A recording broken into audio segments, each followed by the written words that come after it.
Today we discuss the different areas of language and different types of aphasia. So read around the Sylvian Fisher.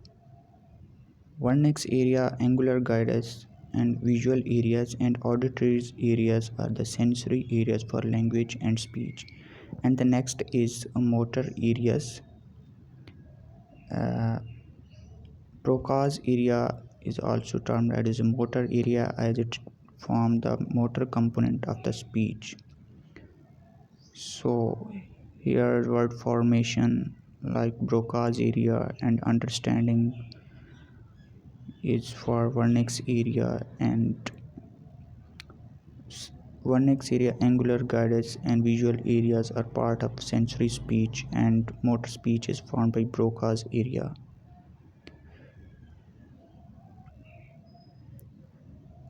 And the different types of areas and their functions are Wernicke's area.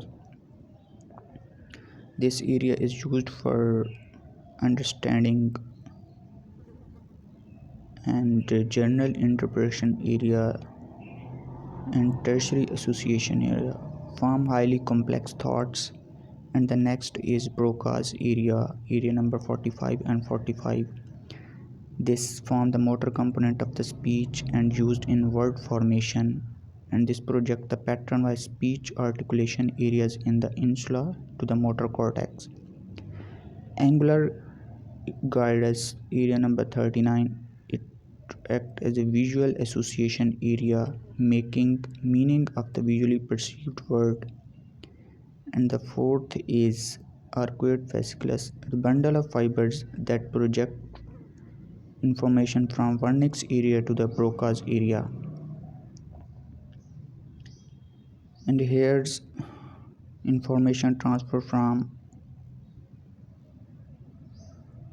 primary visual area to visual interpretive area, then into the Wernicke's area, then to arcuate fasciculus and Broca's area to motor cortex.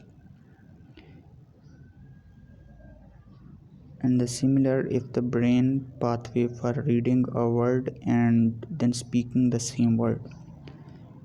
Pathway is from primary visual cortex plus other visual areas to the angular gyrus and Wernicke's area via arcuate fasciculus to Broca's area and then motor cortex.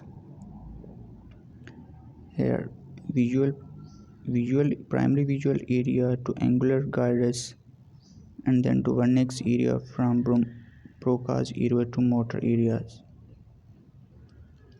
And the other mechanism brain pathway for receiving a heard word and then speaking the same word. The pathway is primary auditory area, Wernicke's area, arcuate fasciculus and Broca's area, and then last is the motor cortex. Here is the pattern of brain pathway perceived a hearing word then speaking the same word. And the next is aphasia, a language disorder caused by damage in specific area of the brain. There are five types of aphasia: expressive aphasia, motor aphasia or Broca's aphasia, also called non-fluent aphasia, and the other receptive aphasia. Wernicke's or sensory aphasia termed as fluent aphasia. Third is global aphasia, and fourth is conductive aphasia, and fifth is anomic aphasia. So in expressive or motor aphasia, areas involved in Broca's area, and the feature is patient form broken words and the non-influent speech, difficulty in generating verbal or written words. Patients with severe damage to this area are limited to 2 or 3 words to express the whole range of the meaning. Next is sensory aphasia or Wernicke's aphasia. Fluent aphasia, no comprehension, loss of all intellectual function, and the third is global aphasia. Area involved is Wernicke's, Broca's, and angular gyrus. No understanding, not able to communicate at all. And the fourth is anomic.